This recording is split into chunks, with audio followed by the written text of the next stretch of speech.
Assalamualaikum warahmatullahi taala wabarakatuh. Salam bahagia, salam pencerahan, salam pertemuan. Selamat malam untuk semua teman-teman sempat berkesiaran bersama saya. Apa khabar saudara bulan terang Azrul Jalil? Saudara Mustafa Ilyas, terima kasih sahabat malam bersama dengan saya. Begitu juga dengan Puan Marbiah Abdullah. Mengambil berkat. Saudara Zamari LC juga bersama-sama dengan saya. Dan apa lagi, saudara Syarul Azam. Jangan lupa saudara live bersama dengan TikTok saudara.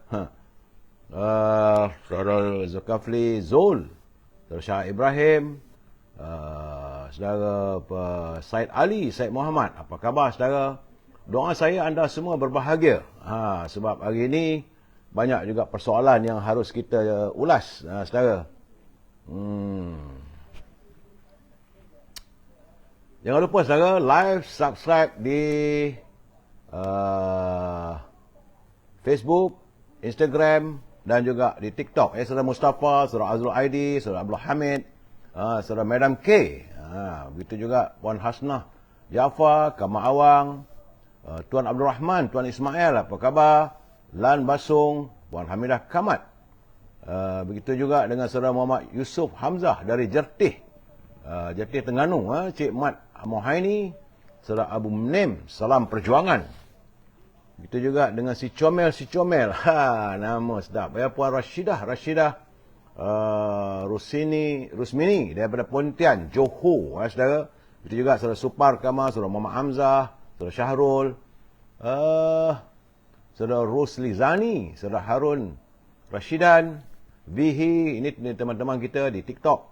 Dan mana teman-teman yang tak sempat saya santuni, saya mohon maaf, insya-Allah. Usaha pencerah ini saya akan santuni anda ya. Saudara Zakaria Hashim, apa khabar saudara?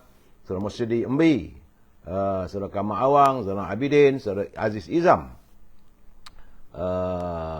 Cik Long, apa khabar Cik Long di Instagram, saudara Nur Azman di TikTok. Baik saudara, nak menyantuni salah satu mengah, banyak sangat tengok-tengok kiri kanan dan sebagainya. Biarlah saya meneruskan pencerahan pada hari ini saudara.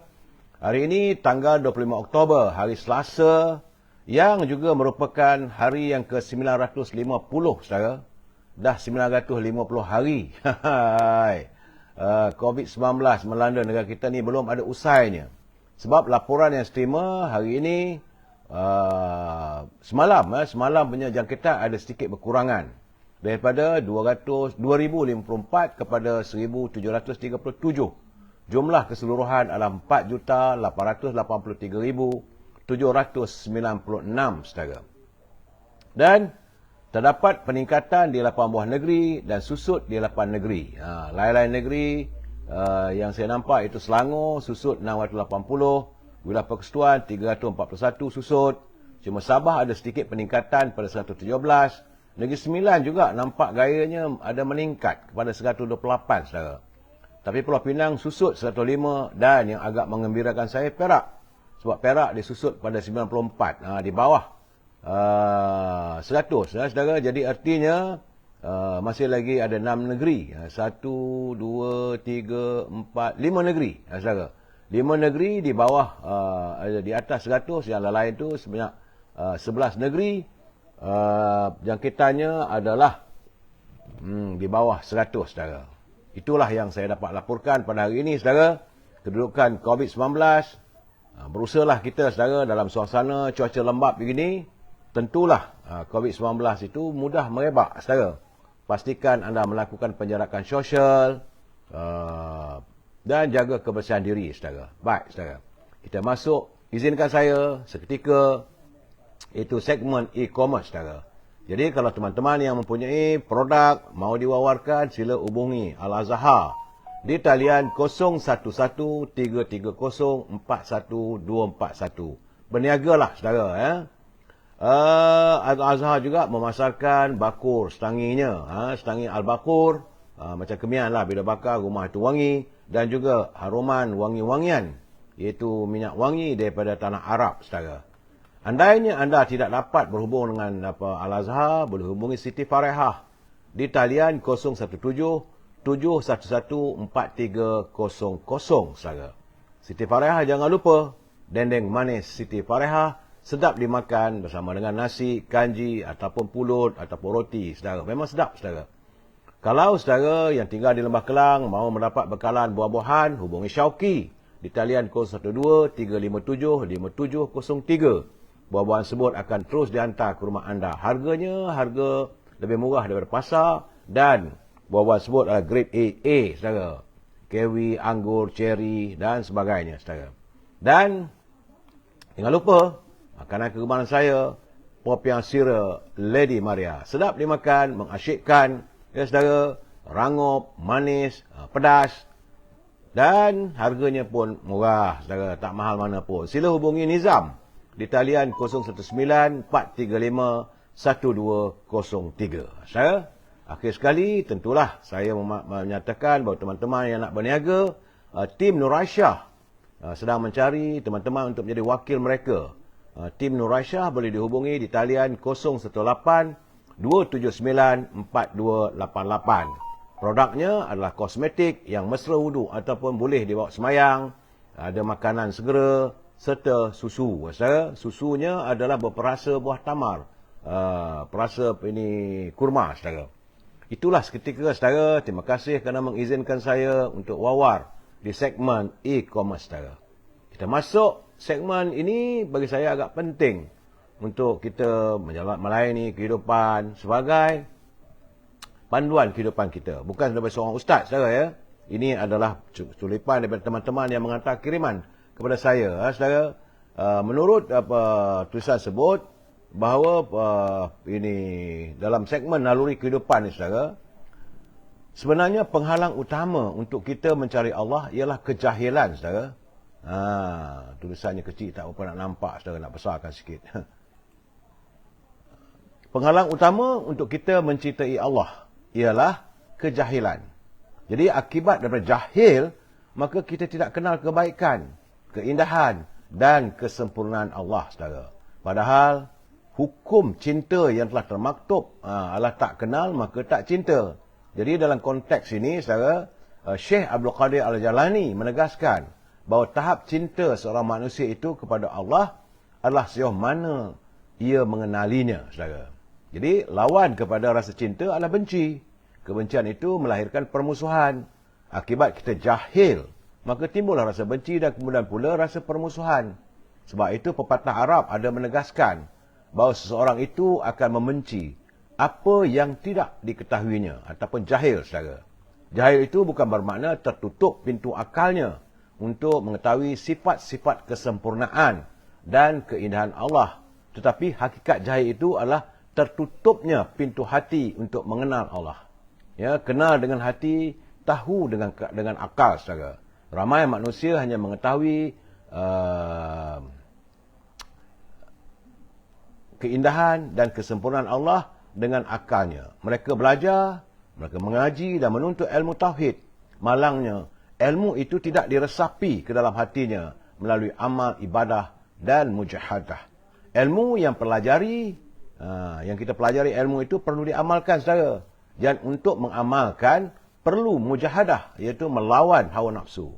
Mujahadah itu pahit kerana terpaksa melawan diri sendiri agar hati kita mampu membuang kecintaan terhadap dunia dan manusia yang menjadi penghalang tumbuhnya subur rasa cinta kita kepada Allah Subhanahu Wa Taala. Itu, saudara, naluri kehidupan kita, kecintaan kepada Allah. Kenali Allah dengan segala ilmu, dengan akal dan hati. Biarlah kita kasih dan sayang kepada Allah dan kita takut untuk melakukan dosa-dosa dan sebagainya, saudara. Kita masuk segmen Mutiara Kata. Mutiara Kata ini adalah kiriman daripada sahabat saya, Tan Sri Osu Sukam. Katanya, ibadah itu harus dipaksakan untuk kita lakukan. Kerana tanpa paksaan terhadap diri sendiri, sampai kita meninggal pun, tidak mungkin kita akan dapat merasa nikmat melakukannya. Jadi, saya harus memaksa diri untuk melakukan amal ibadah itu, saudara. Kalau tak ada kita paksa, sampai ke matilah orang kata.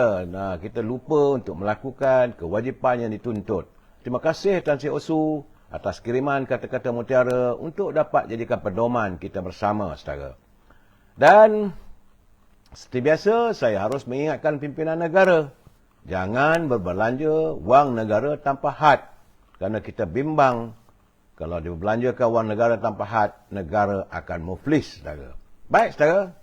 Bicara kita malam ini, tajuknya adalah langkah kian sumbang. Apa yang saya maksudkan, saudara? Kita santun dulu pantun Pak Nazil. Menurut Pak Nazil, bekasam puyu goreng kelisa, sayur rampai, lampam berkuah. Pemimpin Melayu hendak berkuasa. Ada yang sampai menggadai maruah. Jadi ini keresahan. Dan ini juga yang dinyatakan oleh Pak Nazil, kebimbangannya. Kalau adanya pemimpin kita ni, demi untuk berkuasa, mereka sanggup sampai ke tahap menggadai maruah, saudara. Tambah Pak Nazil lagi, Pak Andak keluar berjalan. Mak Sari membaca hikayat. Pemimpin tidak mentaati keadilan, jelas diri mengecewakan rakyat. Jadi kalau nak jadi pemimpin, mestilah adil, saudara. Pemimpin yang tidak adil akan mengecewakan rakyat. Terima kasih Pak Nazil atas kiriman pantunnya yang begitu tinggi kiasannya. Beliau sentiasa menghantar kiriman. Terima kasih Pak Nazil. Teruskanlah berkarya, saudara. Baik, saudara. Sebelum saya memberi pencerahan seperti biasa, saya harus mengingatkan anda, bagi mereka yang menyunting semula live saya ini dan dimasukkan dalam pelbagai channel ataupun channel YouTube dan begitu yang lain lagi, maka anda harus bertanggungjawab atas setiap suntingan yang anda lakukan. Saya tidak bertanggungjawab kerana saya tidak mampu untuk memantaunya. Begitu juga dengan kiriman dan juga kata-kata ataupun perdebatan anda dalam ruangan saya ini. Saya mohon agar pertama sekali gunakanlah bahasa yang harmonis dan jangan kita melanggar peraturan yang ditetapkan oleh Kementerian Komunikasi. Itu yang paling penting, saudara. Dan ini adalah sekadar pencerahan politik. Matlamatnya adalah untuk memberi informasi supaya warga kita sentiasa berinformasi. Tak banyak mana pun saya bukanlah berdapat seperti sebuah akhbar yang penuh dengan berita-berita terbaru. Dan saudara, tapi di samping berita itu saya memberi ulasan. Bila saya memberi ulasan, perlulah kita berprinsip. Kita memegang pada prinsip landasannya, kita mesti bersetuju untuk tidak bersetuju. We must agree to disagree, saudara. Dan jika saudara berasa tak bersetuju, boleh hantar kiriman, tak ada masalah. Cuma santunilah dengan bahasa yang harmonis. Sebab kita adalah warga cinta damai, saudara. Ingat tu, saudara. Laporan awal berhubung dengan kaji cuaca. Jabatan Cuaca Meteorologi menafikan hari ini bahawa dakwaan kononnya, sebab ada yang tular dalam media sosial mengatakan ada jangkaan cuaca buruk yang luar biasa yang akan berlaku pada penghujung Oktober ini. Sebenarnya memanglah dalam musim di Bali selalunya cuaca lembap, saudara. Hujan, tapi bukanlah hujan lebat, sekejap-sekejap, saudara. Menurut Ketua Pengarah Met Malaysia, iaitu saudara Muhammad Helmi Abdullah, melalui pemantauan terkini, keadaan cuaca di negara ini sedang dipengaruhi oleh penumpuan angin di Semenanjung, Utara Sarawak dan Barat Sabah. Sehinggalah penghujung bulan Oktober. Jadi menurut kenyataan tersebut, situasi itu berpotensi menyebabkan keadaan cuaca lembap di kebanyakan negeri. Bukan hujan ribut saja. Jadi pada masa yang sama, satu sistem tekanan rendah berbentuk di barat Filipina dan dijangka bergerak ke arah barat serta barat laut, menjauhi rantau negara kita. Itu katanya. Semua baru-baru ini ada tular rakaman video dalam aplikasi media sosial yang mendakwa bahawa jangkaan cuaca buruk luar biasa akan berlaku penghujung Oktober. Bagaimanapun, tambah Met, kenyataan berkenaan kewujudan sistem itu dapati memberikan sedikit kesan saja hanya pada laut. Sebab itu, amaran angin kencang dan laut bergelora kategori pertama dikeluarkan pada 12.30 tengah hari semalam. Dengan kelajuan angin antara 40 hingga 50 km sejam dan ketinggian ombak mencapai 35 meter saja. Met Malaysia akan sentiasa memantau dan memaklumkan perubahan cuaca yang signifikan dari masa ke semasa, katanya. Oleh itu, orang ramai bolehlah mendapat maklumat yang sahih berkenaan dengan ramalan dan amaran cuaca melalui laman web Met Malaysia, iaitu www.met.gov.my. aplikasi mobil My Cuaca. Itu media sosial rasmi serta hotline di talian 1300221638. Jangan risau sangat saja. Bukanlah hujan lebat ribut petir saja. Ini kenyataan daripada Map Malaysia. Cuma saya masih teringat lagi, saya nak membuka bicara saya malam ini secara tentang gurindam yang pernah saya tulis satu ketika dulu, tahun 2021, setahun yang lalu saudara. Saya pernah menulis, saya harap kita dapat hayati sedikit gurindam ya, untuk catatan dan pandangan kita bersama itu. Saudara, ini tajuknya gurindam awal saudara. Hujan pagi, guruh gepinta. Fluid bersaut-sautan tanpa camar, suram fajar masih kelam. Batera bangsa sudah mengangkat sauhnya. Nakoda telah membuka layar untuk meredah lautan. Meski gelora berbalam di sebalik rintik gerimis, pelayaran ini mesti diteruskan. Anak kapal ada yang tinggi semangat juangnya, namun ada juga yang masih ragu apakah pelayaran ini mampu membawa kejayaan. Nakoda tetap padu membawa tekad perjuangan bangsa. Layar di tiang seri, meski ada yang robek, telah pun dijahit. Parasit-parasit, pacat-pacat, langau-langau, tiram beragas, telah dikikis dan disapu gegala, menampung bocor, kesan ditebuk parasit dan pacat lintah fitnah di Batera Merdeka. Mari saudara, kita santun bicara bangsa yang sudah pun memulakan pelayarannya bersama serapah jampi, tekad di hati sekali bahawa sekali kaki melangkah, pantang anak Melayu berundur. Itu gurindam yang saya tulis dulu. Saya melihat suasana bagaimana Parti UMNO ini dirobek dan juga tiang serinya diganggu oleh parasit-parasit. Saudara? Baik, saudara. Seketika kita melayari apa yang berlaku di England. Agak menarik, saudara. Dalam kita bercakap soal pilihan raya, rupanya di England juga sekali mengundi, mereka juga mendapat 3 orang Perdana Menteri. Sebenarnya, saudara, satu ketika dahulu, ini untuk pengetahuan anda, syarikat East India Company menjadi alat kepada penguasaan keluarga diraja England untuk menjajah India. Jadi negara India juga macam negara kita dijajah oleh Inggeris. Dan catatan ini tak pernah berbohong, saudara. Kerajaan Inggeris adalah penjajah paling lama menjajah di India. Namun, hari ini, dunia menyaksikan Rishi Sunak, anak keturunan India, bakal menjadi Perdana Menteri England. Inilah pertama kali saya dalam sejarah Britain yang bakal melantik seorang Perdana Menteri yang paling berkuasa di England dari keturunan kulit hitam, itu India yang pernah dijajah oleh kuasa Empire England satu ketika dahulu. Rishi Sunak dilaporkan telah pun memenangi persaingan untuk menerajui Parti Konservatif semalam dan sekaligus muncul sebagai Perdana Menteri yang bukan kulit putih pertama di Britain. Sebab pesaingnya itu Penny Mordaunt merupakan pesaing terakhir mengaku kalah kepada Sunak. Rishi Sunak dipilih sebagai pemimpin baru Parti Konservatif. Demikian menurut penyokong kanan Graham Brandy yang turut menyaksikan Mordaunt berikrar memberi sokongan penuh kepada Rishi Sunak. Kejayaan Rishi Sunak ini diketahui selepas Johnson lewat semalam mengumumkan keputusan untuk tidak meneruskan persaingannya merebut jawatan tersebut. Jadi pencapaian Sunak kali ini ternyata melakar sejarah yang tersendiri. Hanya beberapa minggu, tak silap saya 4 minggu saja, selepas beliau tewas kepada Liz Truss untuk menerajui parti pemerintah itu. Pemilihan tersebut yang diadakan berikutan peletakan jawatan Truss pada Khamis lalu. Dan ia memerlukan calon untuk bertanding, maka Rishi Sunak berjaya. Sunak seorang waris yang kaya. Rupanya bukanlah miskin. Wang juga menguasai politik di England, saudara. Sunak seorang waris kaya Hindu daripada keturunan India dan juga Afrika Timur. Beliau melepasi ambang berkenaan menjelang malam semalam.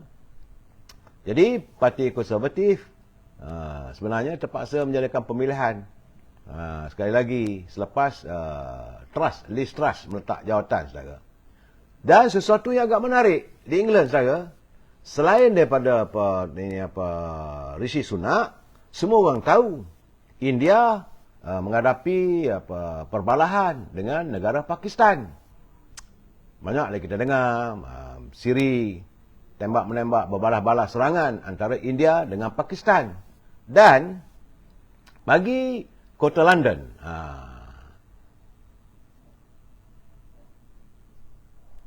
jawatan sebagai Mayor ataupun Datuk Bandar Kota London dipegang oleh Sadiq Aman Khan. Juga berketurunan bukan India tetapi berketurunan Pakistan. Ini agak menarik kali ini saya lihat. Apakah mungkin dengan perdamaian antara dua orang ini di Kota London akan mencetuskan perdamaian hakiki di Pakistan dan India. Aman Khan merupakan bekas ahli parlimen yang mewakili Parti Buruh semasa pilihan raya 2005 bagi kawasan Tooting di London. Dan beliau merupakan mantan Menteri Pengangkutan di bawah pentadbiran Perdana Menteri Gordon Brown yang menggantikan Tony Blair.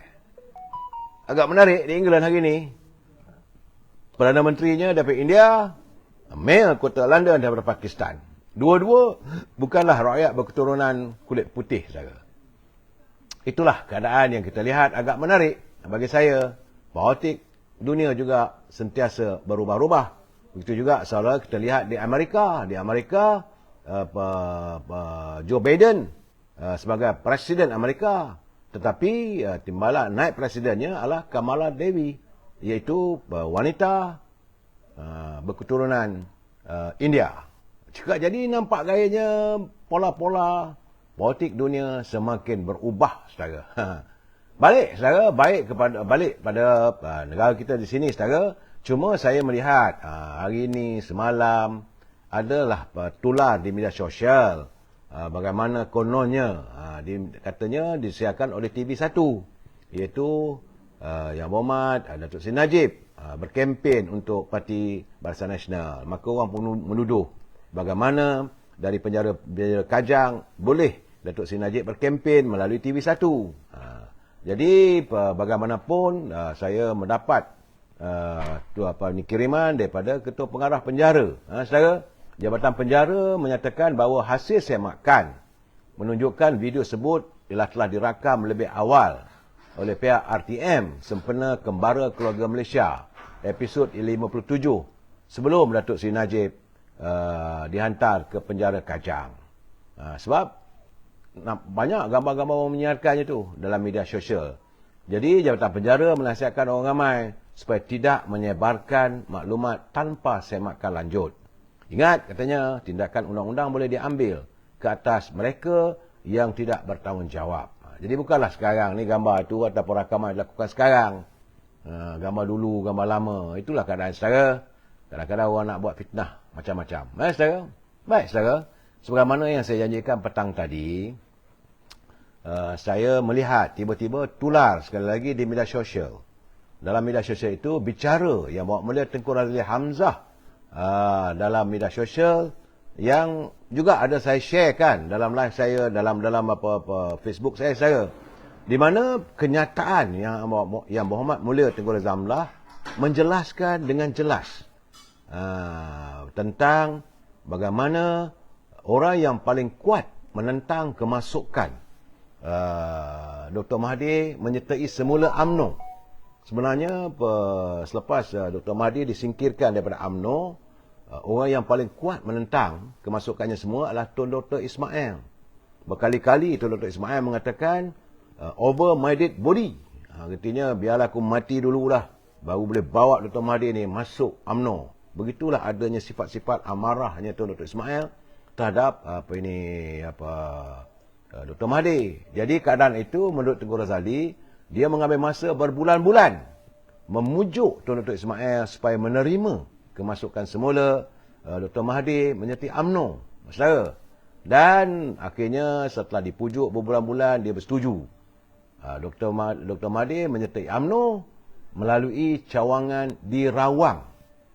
Yang membawa masuk adalah Allahyarham Datuk Harun Idris, saudara, bersama dengan Tun Razak. Maka bermulalah pelayaran Dr. Mahathir dalam parti UMNO.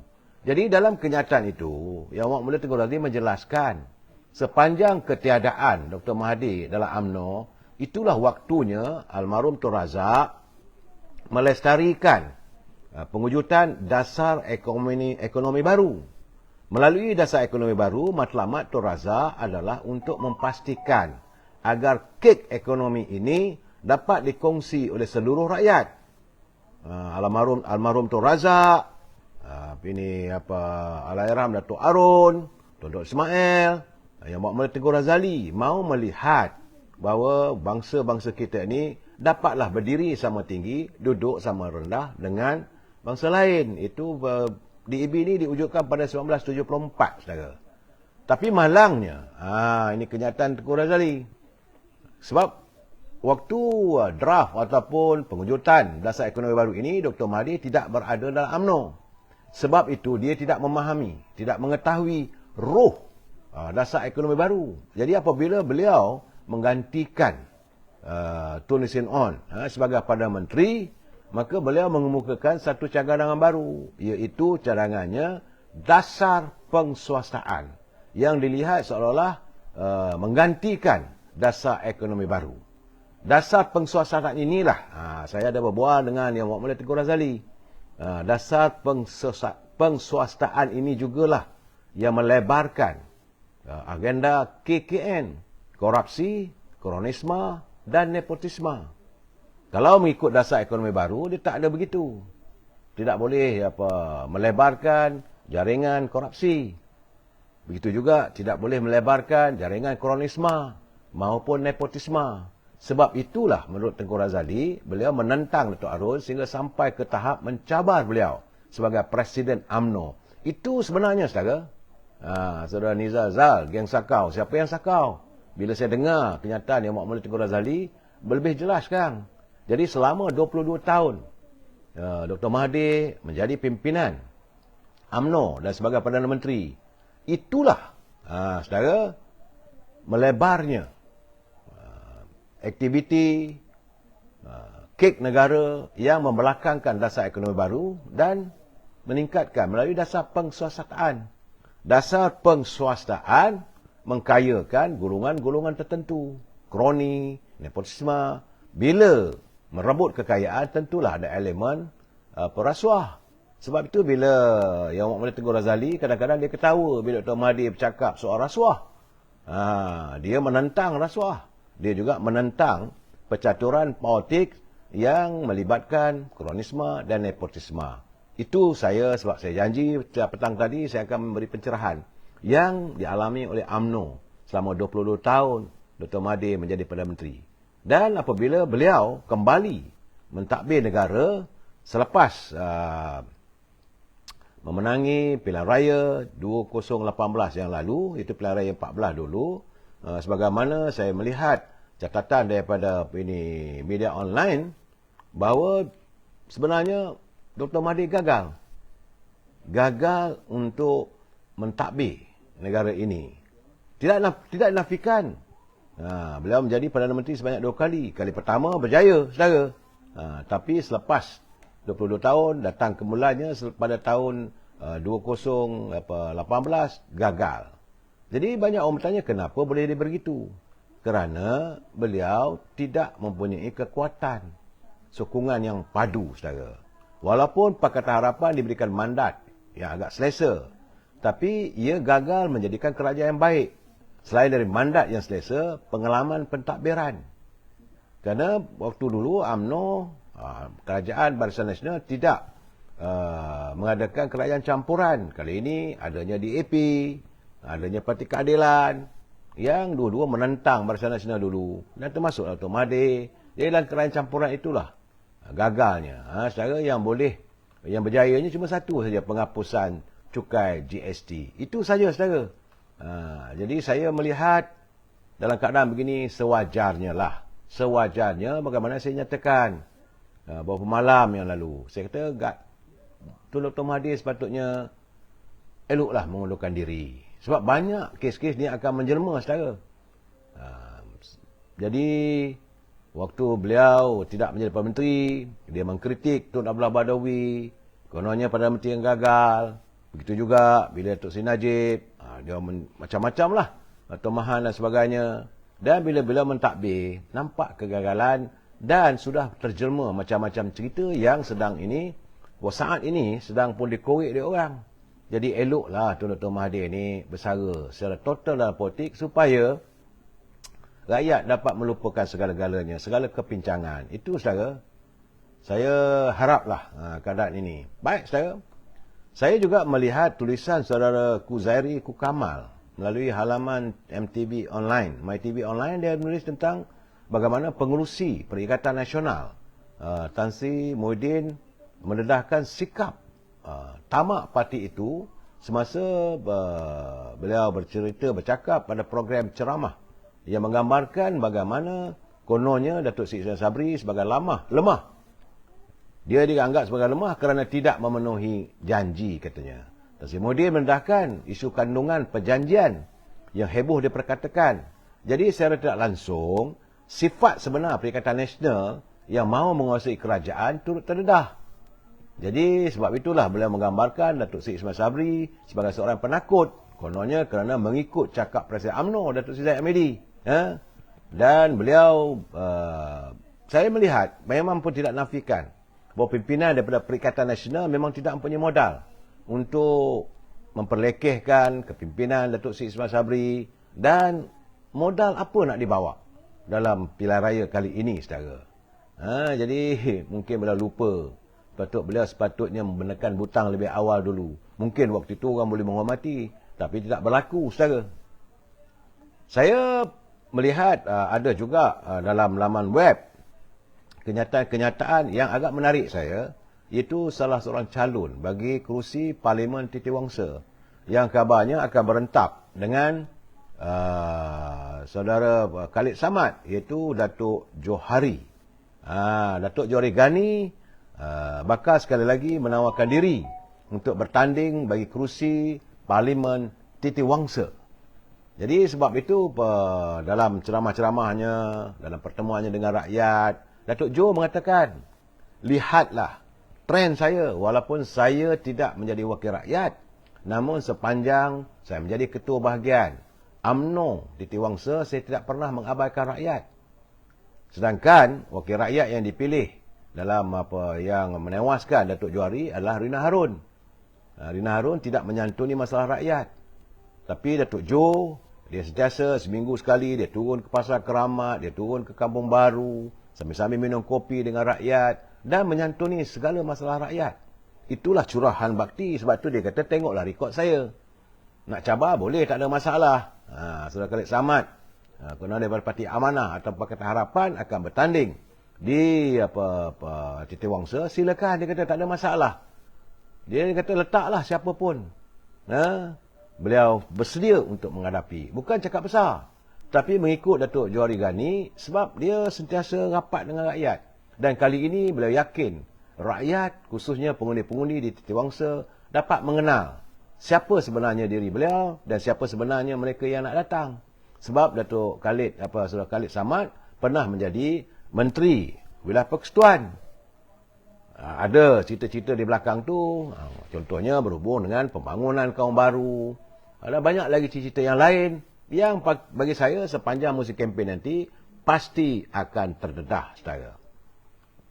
Sebab itu dalam waktu begini saya melihat sahabat saya Datuk Dr. Ramlan Yunus, beliau mengatakan bahawa antara benda yang paling dia tak seronok sekali yang terjadi sepanjang cerita tentang langkah Sheraton, mungkin orang tak tahu, dia kata sebenarnya langkah Sheraton itu beliau sifatkan sebagai political maneuver, ataupun satu percaturan politik yang cukup menjijikkan. Ia melibatkan, katanya ialah melibatkan Tan Sri Hadi Awang. Langkah Sheraton jelas menunjukkan bahawa Tan Sri Hadi Awang hanya memperalatkan kerjasama antara UMNO Barisan Nasional dan PAS kerana untuk mendapat jawatan di peringkat pusat. Ia juga sebagai satu inisiatif politik untuk membuktikan bahawa dirinya adalah seorang kingmaker. Itu kata saudara Dr. Ramlan. Bagaimanapun, dia kata bagaimanalah seorang yang kononnya ulama dan tuan guru sanggup membelakangkan sebuah kerajaan atau kerjasama yang didukung oleh Muktamar PAS sendiri. Katanya bahawa keputusan untuk bekerjasama dengan Perikatan Nasional tidaklah dibuat dalam keadaan yang bagaimana wujudnya muafakat nasional.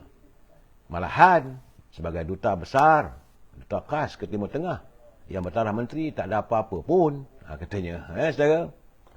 Baik, saudara, itulah antara berita-berita yang saya dapat, pandangan daripada teman-teman.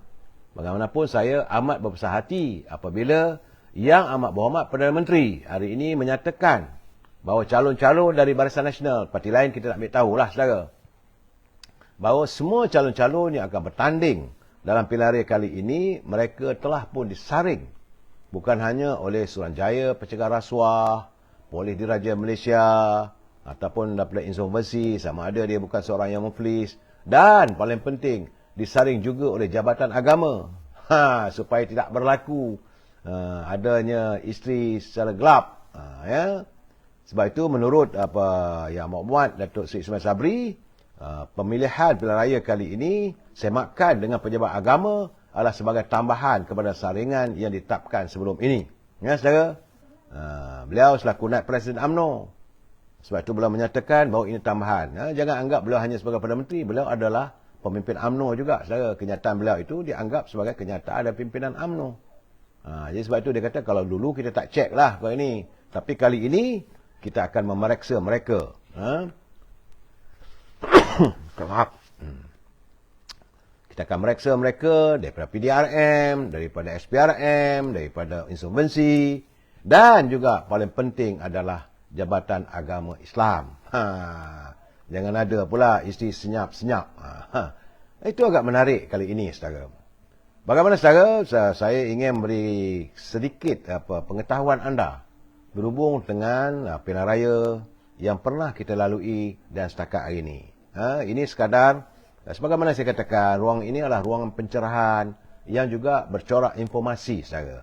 Kerana sebenarnya, saudara, kita mula mengadakan pilihan raya umum ini adalah pada 27 Julai tahun 1955. Pemilihan ini dulu dikenali sebagai pemilihan Majlis Perundangan Persekutuan. Saudara, jumlah pengundi waktu itu adalah 1.28 juta orang. Perikatan waktu itu berjaya mendapat 51 kerusi dan Parti Islam se-Malaysia menang 1 kerusi. Kemudian pada 10 Ogos 1959, jumlah pengundi adalah 2.17 juta pengundi, yang merupakan pilihan raya pertama selepas pilihan raya Majlis Perundangan Persekutuan itu, saudara. Jadi terdapat 7 parti bertanding melibatkan 109 kerusi parlimen, saudara. Perikatan menang 74 kerusi, Parti Progresif Penduduk PPP dapat 4 kerusi, PAS dapat 13 kerusi, Barisan Sosialis menang 8 kerusi, Parti Negara yang dipimpin oleh Allahyarham Datuk On Jaafar 1 kerusi, Parti Melaya 1 kerusi, dan rupanya pada tahun itu calon bebas menang 8 kerusi. Saudara, itu pilihan raya pada 10 Ogos 1959. Merupakan pilihan raya yang pertama, saudara. Kemudian pada tahun 1964, saudara, pada 24 April, itu selepas penubuhan Malaysia, terdapat 6 buah parti bertanding merebut 104 kerusi parlimen. Jumlah pengundi 1964 adalah 2.76 juta pengundi, saudara. Perikatan menang 89 kerusi, DAP 1 kerusi, PPP 2 kerusi, PAS 9 kerusi, Barisan Sosialis 2 kerusi, dan UDP 1 kerusi. Kemudian pada 10 Mei 1969, inilah yang mengundang masalah pilihan raya yang agak, boleh kita katakan agak bersejarah, saudara. 19 Mei berlakunya pergelutan perbalahan. Mereka yang bertanding merebut 132 kerusi. Saudara, Perikatan menang 90 kerusi, 95. DAP menang 13 kerusi, Gerakan 8 kerusi, PPP 4 kerusi, PRM, Parti Rakyat Malaysia 12 kerusi, saudara. Ya. Pada 24 Ogos 1974, daripada 4.13 juta pengundi. Pengundi pada tahun 1974 lah 4.13 juta, jadi merebut 154 kerusi. Barisan Nasional dan PAS waktu itu bercantum menang 135 kerusi, pembangkang dapat 19 kerusi. Pada pilihan raya Julai, 8 Julai 1978, jumlah kerusi tandinganlah 154. Jumlah pengundi sudah meningkat, saudara, daripada 4 juta kepada 5.6 juta pengundi. Barisan Nasional waktu itu menang 130 kerusi, pembangkang dapat 22 kerusi. April 1982 juga 154 kerusi, pengundi naik 6.96 juta. Barisan Nasional menang 148, pembangkang menang 29.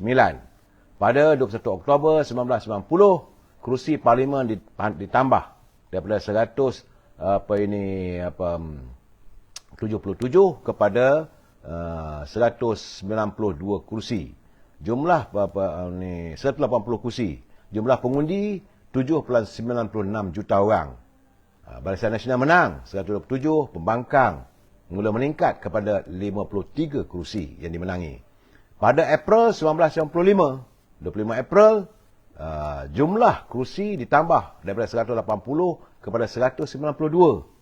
Jumlah pengundi juga bertambah kepada 9.1 juta pengundi. Bagaimanapun, Barisan Nasional menang 162 kerusi dan pembangkang dapat 30 kerusi. Pada 29 November 1999, saudara, kerusi yang ditandingkan 190. Pengundi naik kepada 9.56 juta pengundi. Barisan menang 148, Barisan Alternatif mendapat 42 kerusi. Kemudian pada 2004, 21 Mac 2004, kerusi yang disediakan untuk ditandingi adalah meningkat kepada 219 kerusi. Pengundi sudah pun 10.28 juta. Barisan Nasional menang 198 kerusi, DAP dapat 12 kerusi, Barisan Alternatif 8, bebas 1. Bagaimanapun pada 8 Mac 2008, kerusi parlimen sudah pun meningkat, ditambah lagi, saudara, daripada 219 kepada 222. Jumlah pengundi 13.26 juta orang. BN dapat 132 kerusi, Pakatan Rakyat menang 90 kerusi. That is the beginning of the declining, saudara. Jika pada tahun 2018, 9 Mei, ini dengan rebutan 222 kerusi dan pengundi 14.94 juta pengundi. Barisan Nasional cuma mampu menggapai 79 kerusi parlimen, Keadilan dapat 104 kerusi, PAS 18 kerusi, DAP 9, Warisan 8, Bebas 3 dan Star 1. Dan hari ini kita menghadapi pilihan raya untuk insya-Allah pada 19 November 2022. Jumlah kerusi yang ditandingi tetap kekal 222, cuma pengundinya, saudara, sudah bertambah. Pengundi sudah bertambah sejumlah 21.17 juta orang, saudara. Dengan 21.17 juta, pengundi muda yang berusia di bawah 40 tahun adalah sejumlah 10.3 juta orang, saudara. Artinya hampir separuh jumlah pengundi adalah 21.17 juta. 21.17 juta pengundi, 10 juta adalah pengundi yang berusia di bawah usia 40. Jadi, sebab itu kali ini pengundi-pengundi muda menjadi begitu penting sekarang. Bagaimanapun, bagi UMNO tidak gentar. Menurut Datuk Seri Zahid Hamidi, dia tidak gentar. Kita akan menghadapi, kita akan mengharungi apa saja yang di hadapan. Walaupun pengundi lebih ramai, malahan beliau yakin pengundi muda juga sudah pun beralih arah daripada dulu. Mereka mungkin percaya kepada sajian, lontaran, manifesto, janji seribu mimpi, terutama anak-anak muda. Tapi mereka sini sudah pun beralih arah. Bagaimanapun, ini kenyataan penting daripada Presiden UMNO. Dia kata pilihan raya umum kali ini adalah merupakan medan untuk UMNO membuang pengkhianat parti yang juga oportunis. Mereka yang oportunis juga akan disingkirkan dari mewakili UMNO. Jadi sebab itu saudara, ramailah mereka yang oportunis, yang tidak setia pada parti akan disingkirkan. Kerana katanya UMNO Barisan Nasional akan lebih kuat lagi. Tapi jangan lupakan pembangkang akan bekerja dengan lebih kuat. Cuma mereka sekarang ni dalam keadaan berpecah sama sendiri. Jadi sebab itu beliau menekankan berkali-kali Perdana Menteri jaga negara, jaga kerajaan, beliau jaga parti. Walaupun ada pihak cuba memecahkan ukhuwah ataupun penyatuan antara Perdana Menteri dengan Presiden Parti. Namun dia kata bahawa beliau yakin Perdana Menteri akan membantu parti dan beliau memimpin parti untuk mewujudkan solidariti demi kestabilan dan kemakmuran.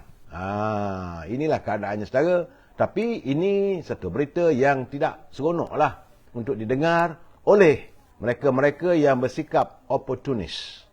Orang yang selalunya macam saya katakan musang berbulu ayam, walaupun mereka dalam UMNO, walaupun mereka masih memimpin di peringkat bahagian. Saya saudara youth drama, anak muda ramai hilang. Saya tak mau sebut perkataan itu saudara. Yang bagi saya yang janji seribu mimpi tidak ditepatilah. Tak payahlah kita mengeluarkan kata-kata yang bagi saya lebih suka warga kita berbicara secara harmonis saudara. Dan saya juga mendapat khabar, ini pengesahan saudara. Memanglah kononnya anak pada Tun Dr. Ismail, sahabat saya saudara Taufik, menawarkan diri untuk bertanding di Bagan Datuk. Pada mulanya dia berhasrat untuk bertanding di bawah payung Pakatan Harapan. Bagaimanapun hasrat beliau itu besar kemungkinan tidak akan terlaksana. Kerana Pakatan Harapan telah pun, itu menurut Naib Presiden PKR, saudara Chang Lee Kang. Dia kata bahawa PKR telah pun menetapkan yang akan bertanding di Bagan Datuk adalah saudara Syamsul Iskandar. Syamsul Iskandar dia dari Melaka saudara. Syamsul Iskandar adalah penyandang kerusi Parlimen Hang Tuah Jaya. Waktu pilihan raya yang lalu, Syamsul Iskandar dilihat sebagai the giant killer kerana beliau menewaskan bekas Ketua Menteri Melaka, iaitu Tun Muhammad Ali Rostam, dengan perbezaan undi adalah 8,640 undi saudara. Besar, 8,000 lebih majoritinya. Sebab itu mereka yakin bahawa Syamsul Iskandar ni boleh melakukan kejutan di Bagan Datuk. Tapi kita melihatlah, bagi mereka yang dulu bertanding satu tempat, itu melompat lagi, apakah mereka melaksanakan kepimpinan di kawasan yang mereka wakili. Itu saja saudara. Bagaimanapun dalam kedudukan, menurut Chang, dia kata kedudukan Syamsul ataupun Taufik ini masih lagi menanti pengesahan oleh Yang Berhormat Presiden ataupun pengurusi Pakatan Harapan Datuk Seri Anwar Ibrahim, yang kabarnya akan membuat pengumuman secara rasmi pada 28 hari bulan. Lebih kurang 2 hari lagi saudara. Saya juga mendapat dapatan saya bahawa isteri Datuk Seri Anwar Ibrahim, ini itu saya kata nomad, berpindah gandah. Daripada Matang Pauh, Kak Wan, itu Datin Sri Wan Azizah, dia bertanding di kawasan Pandan. Daripada Pandan, daripada Matang Pauh pergi ke Pandan. Daripada Pandan, dikabarkan beliau akan diturunkan bertanding di Bandar Tun Razak. Itu pengesahannya dibuat. Kerana menurut pegawai ataupun jentera parti Pakatan Rakyat dan Pakatan Harapan di Parlimen Tun Razak, mereka telah pun mendapat arahan untuk segera bekerja bagi pihak Dr. Wan Azizah. Jadi artinya Dr. Wan Azizah akan bertanding di kerusi Bandar Tun Razak. Pada tahun 2008, saudara, PKR meletakkan Allahyarham Tan Sri Khalid Ibrahim mewakili parti tersebut. Bagaimanapun beliau disingkirkan daripada parti PKR kerana keengganannya meletak jawatan sebagai Menteri Besar, kerana beliau waktu itu juga bertanding di kursi hijau, menang jadi Menteri Besar Selangor. Kerana kononnya nak memberi laluan pada Dr. Wan Azizah. Jadi kerana keengganannya, maka Tan Sri Khalid Ibrahim disingkirkan daripada Parti Keadilan. Maka beliau menjadi ahli parlimen bebas.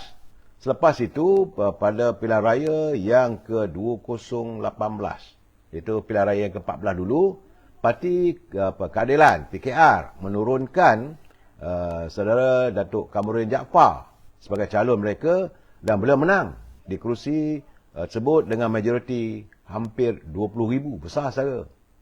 Tapi pada tahun 2020, Datuk Kamarudin menjadi sebahagian daripada ahli parlimen PKR yang terlibat dalam langkah Sheraton.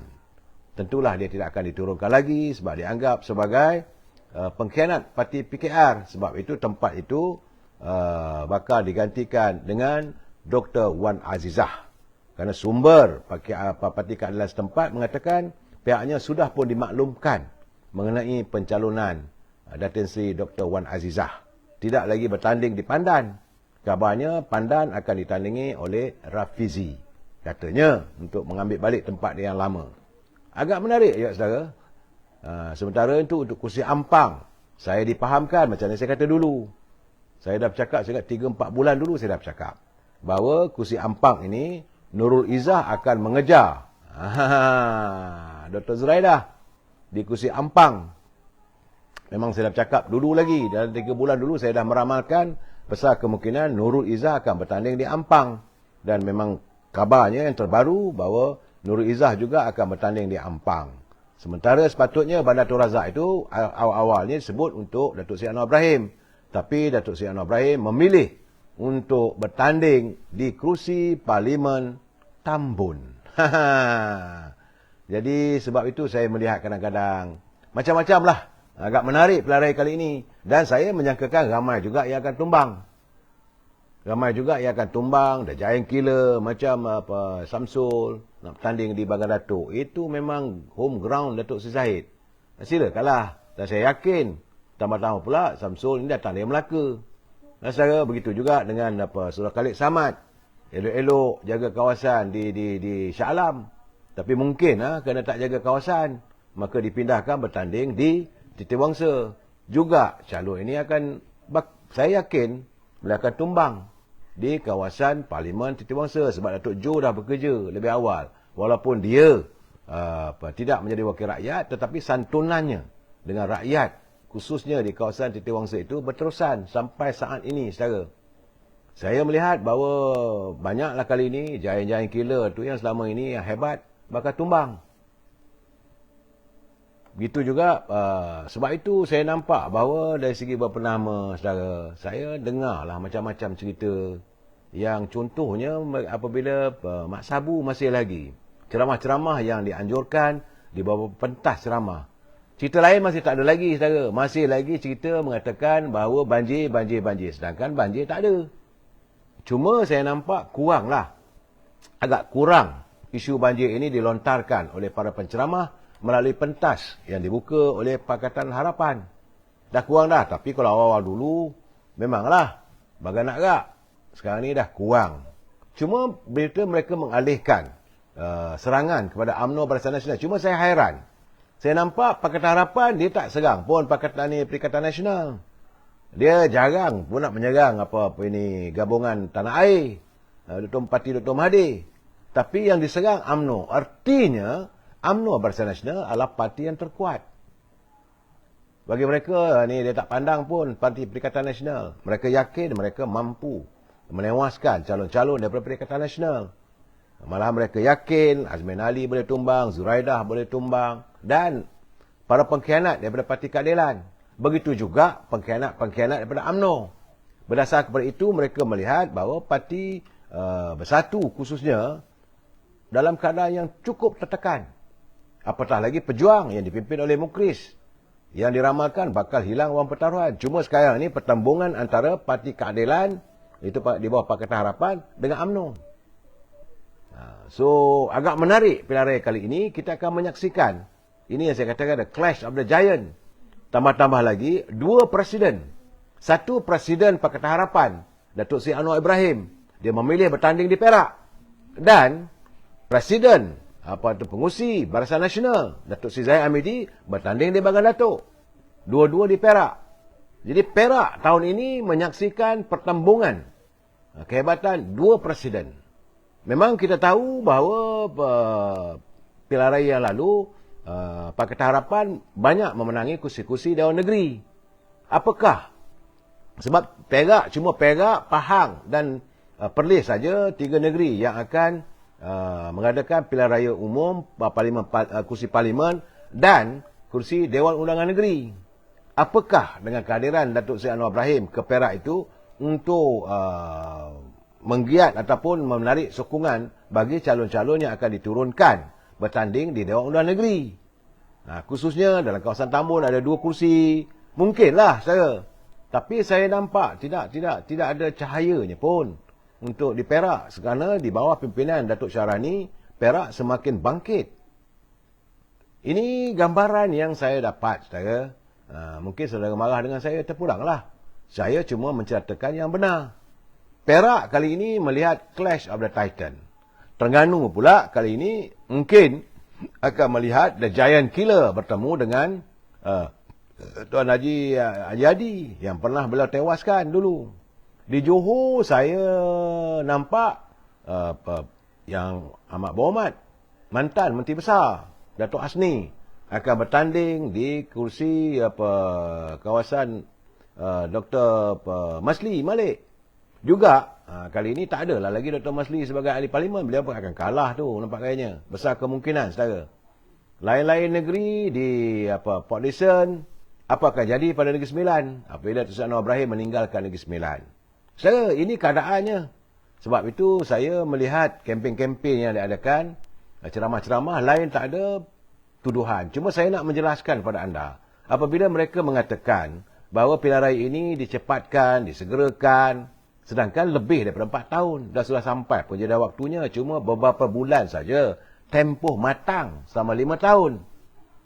Sebelum ini memang ada pilihan raya yang 3 tahun lebih pun dah buat pilihan raya umum, ada yang 4 tahun zaman Dr. Mahathir. Cuma kali ini kenapa diwawarkan seolah-olah satu kesalahan yang paling besar, kita mengadakan pilihan raya selepas 4 tahun lebih, 4 tahun 5 bulan. Dan nak masuk 5 tahun. Dan alasannya kerana banjir. Masa bila pula banjir ni akan berlaku? Apakah mereka Tuhan? Saya katakan. Belum ada lagi. Sebab itu seandainya masa pilihan raya nanti tidak ada banjir, mereka nak jawab macam mana? Dan ini tuduhan yang paling besar sekali. Kononnya katanya supaya Datuk Seri Zahid dapat jadi Perdana Menteri, boleh menyelamatkan dirinya daripada tuduhan di mahkamah dan juga menyelamatkan Datuk Seri Najib yang sekarang ni terpenjara di penjara Kajang. Saya kata di mana logiknya? Di mana logikanya? Kalau Datuk Seri Zahid hendak jawatan Perdana Menteri untuk menyelamatkan dirinya, waktu langkah Sheraton dia dah boleh ambil. Kerana waktu itu, waktu langkah Sheraton, Tan Sri Muhyiddin cuma ada 6 kursi saja. UMNO masih lagi ada 79. Walaupun ada ahlinya yang melompat bersama dengan parti PBM, tetapi mereka boleh dianggap, diklasifikasikan sebagai kursi UMNO. 54 lebih banyak daripada kursi yang diwakili oleh PBM. Itu kalau Datuk Seri Zahid mahu. Dan begitu juga apabila kita menarik sokongan daripada Tan Sri Muhyiddin dan akhirnya dilantik Datuk Seri Ismail Sabri. Jangan lupa saudara bahawa Datuk Seri Ismail Sabri bukan dilantik oleh Tan Sri Muhyiddin. Tan Sri Muhyiddin sudah berundur, dia terpaksa menunggu, dia terpaksa turun jawatan sebagai Perdana Menteri kerana UMNO tarik sokongan. Banyak orang memberi gambaran yang salah. Jadi waktu itu, kalau Datuk Zahid mahu jadi Perdana Menteri, dia boleh calonkan diri dia. Kalau dia mahu. Kerana waktu itu, UMNO masih lagi sebagai dominan dalam kumpulan yang kecil, dalam minoriti. Dia tak ada pun. Tapi apa yang dituntut oleh Datuk Zahid adalah supaya mengadakan pilihan raya umum. Sejak daripada langkah Sheraton. Lepas langkah Sheraton, pengunduran Tan Sri Muhyiddin. Dan apabila Datuk Ismail Sabri jadi Perdana Menteri. Juga permintaan UMNO, Majlis Tinggi, Datuk Seri Zahid nakkan supaya diadakan pilihan raya umum disegerakan. Itu cerita benar. Yang tidak siapa boleh nafikan. Cuma saya mendengar melalui ceramah-ceramah umum. Yang bagi saya ini macam mana mereka nak mengabui pemikiran rakyat. Tak betul tu. Tapi ialah, kalau nama je pembangkang, mereka boleh melontarkan apa saja kenyataan yang mereka suka. Dan UMNO pula ni masih belum membuka gelanggang. Ini yang agak-agak saya rasa tak tahulah. Tapi kabarnya, selepas saja 3 November nanti, setelah diketahui, diumumkan secara rasmi, calon-calon yang akan bertanding, maka UMNO akan membuka gelanggangnya. Kita tunggulah. Jadi, dengan harapan, bila dah buka gelanggang nanti, maka kita akan menjawablah segala tuahan tersebut. Dan UMNO menghormati sebenarnya. UMNO sentiasa menghormati ini kendak-kendak ataupun syarat-syarat Suruhanjaya Pilihan Raya. Sebab ada orang bertanya, kenapa UMNO tak menggantungkan lagi, UMNO Barisan Nasional lah, tidak menggantungkan lagi benderanya. Sebab bendera-bendera parti itu sepatutnya hanya boleh digantung, dikibarkan sebaik saja selesai pilihan raya penamaan calon. Sebab itu UMNO dia tak naikkan lagi. Adalah setengah tempat tu. Tapi parti-parti lain sekarang ni berkumandang. Sedangkan sepatutnya mereka harus mengikut, menurut peraturan Suruhanjaya Pilihan Raya. Lepas saja dah ditahu siapa calonnya, sama ada mereka layak atau tak layak. Sebab mereka harus melepasi juga syarat-syarat yang ditetapkan oleh Suruhanjaya Pilihan Raya. Apakah mereka layak untuk bertanding? Kalau dah tak layak, macam mana nak naikkan poster? Macam mana nak berkempen? Itu keadaannya. Sebab itu UMNO mematuhi. Kitanya tertib. Walaupun orang serang bagai nak gak, tapi bersabar. Macam kata Presiden, kita cuma ada himpunan solidariti. Bukan untuk berkempen macam mana yang mereka lakukan. Mereka nak seranah UMNO, nak seranah Barisan Nasional, penuh dengan maki hamun, terpulang. UMNO belum lagi nak menjawab. Dan apabila saja pentas-pentas politik UMNO dibuka nanti, kita dengarlah para penceramah akan mengutarakan realiti sebenarnya. Saudara, sekali lagi saya katakan pilihan raya kali ini agak menarik. Sama ramai juga yang bakal tumbang. Sebagaimana saya meramalkan, kalau benar Dr. Mahathir nak bertanding di Langkawi, besar kemungkinan kali ini beliau akan kalah. Sebab itu saya menasihati anak-anak beliau, nasihatilah Dr. Mahathir supaya jangan dimalukan apabila kali ini beliau kalah. Kalau beliau kalah di pilihan raya di Langkawi nanti, ini juga akan menjadi berita dunia. Dunia sedang memerhati. Kalau tak bertanding, habis kita. Tapi bila dia bertanding di Langkawi nanti, kalau kalah, maka akhbar-akhbar, media sosial, media ni arus perdana, dunia akan mengatakan, former Malaysian Prime Minister lost in this bid in the election. Itu keadaan saudara. Jadi kita jumpa lagi malam esok saudara, untuk kita menjelaskan. Mungkin petang besok 3.30 kita dalam segmen memori. Saya mohon maaf jika tak menyempat menyantuni anda, kerana macam saya kata tadi, banyak persoalan-persoalan yang perlu saya utarakan. Saya mohon maaf kepada saudara kalau ada teman-teman yang tersinggung. Jadikanlah halaman saya ini kita berinteraksi dengan bahasa yang harmonis dan kita menyantuni dengan penuh kasih sayang. Jumpa lagi. Wabillahi taufiq wal hidayah. Assalamualaikum warahmatullahi taala wabarakatuh. Selamat malam.